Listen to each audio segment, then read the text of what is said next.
On May 9th, voters in North Miami will go to the polls to pick the city's next mayor. Mayor Smith Joseph is running for re-election to the 2-year post.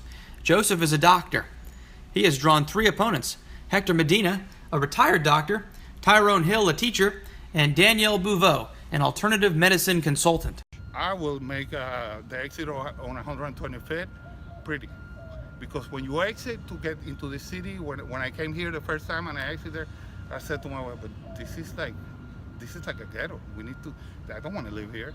And that's the impression you get. You exit 195 and everything is dilapidated, the bridge is ugly, the exit is ugly. We don't have to spend too much money to put a coat of paint on that bridge. Maybe a mural, some flowers, landscaping, and a big welcome to North Miami, the city we love, or something like that. Make us proud to say that I'm from North Miami, so be it. Hector Medina got into North Miami politics after he fought City Hall to close down an illegally run laundromat near his house. I went to City Hall, and I told him, listen, you have to close this place down. It's ridiculous. This is an American city. You cannot operate without a certificate of use. You have to have walls and a roof over a factory. And these people are operating outside of all the laws and all the regulations of the city. You have to close them down.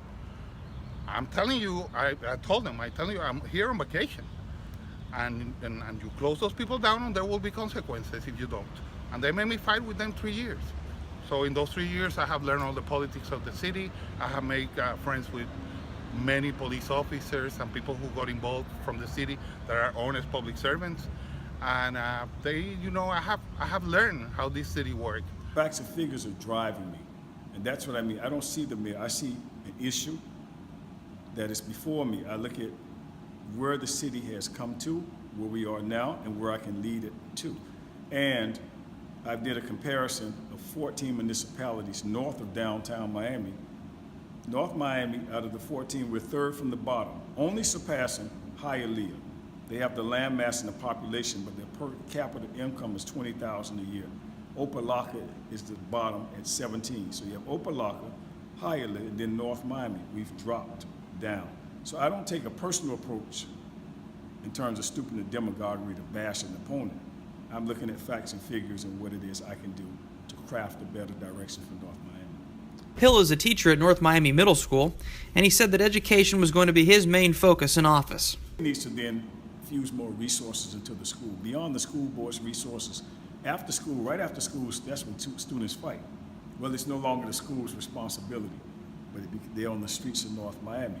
So I need to create programs that pull them in, not a basketball program, those are good, but I mean a resourceful academic program. Not all want to be college bound.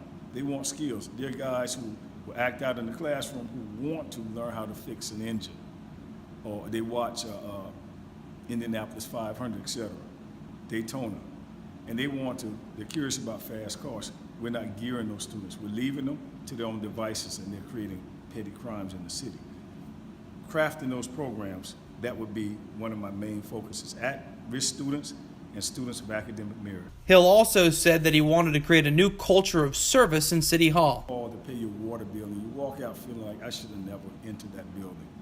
You see, we got to reverse that. City Hall has to become the people's hall, not the directors' halls who are there. I'm going to implement a policy whereby the directors are going to spend time out in the field. You're not going to pad yourself in an office, and then you have a secretary who has a secretary for the secretary, and that secretary, and then you have voicemail village. It's too much insulation there to get to a person that you need. In most instances, I want to undress that, get them out in the field, and get them responding to people. They are going to be mini mayors, so to speak. You're a department head. If you parks and rec, you're going to be on your parks, ensuring that they're clean, not hearing a phone call from a citizen. And it's going to be a proactive approach. That's a pet peeve of mine. City Hall has to work for the citizens, not the citizens go up and leave disgruntled. Medina had very strong words for the current mayor, Smith Joseph. Of course I'm running against him, yeah. I believe I can do much better than him. I can unite the city.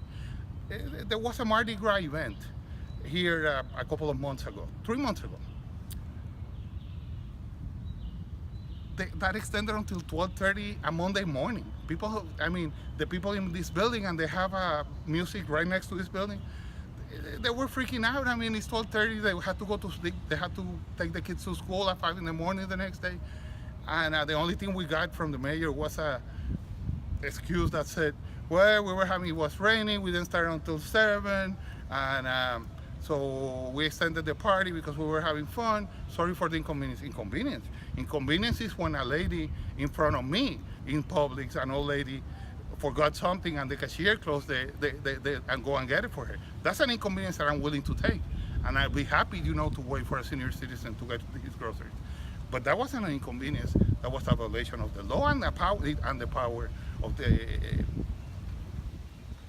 officials of the city. Danielle Bouveau could not be interviewed by the deadline of this story. Mayor Smith-Joseph declined any media requests until after the election. Bouveau says that she wants to empower residents with a community training and employment project, more after-school programs, scholarships for students, and programs for the elderly. She also wants to improve the city's infrastructure. For his part, Mayor Joseph has removed traffic light cameras during his time in office and has lowered property taxes. He also says that North Miami property values have increased 8% during his time in office. If no candidate receives 50% of the vote, then the top 2 vote getters will advance to a June 6th runoff.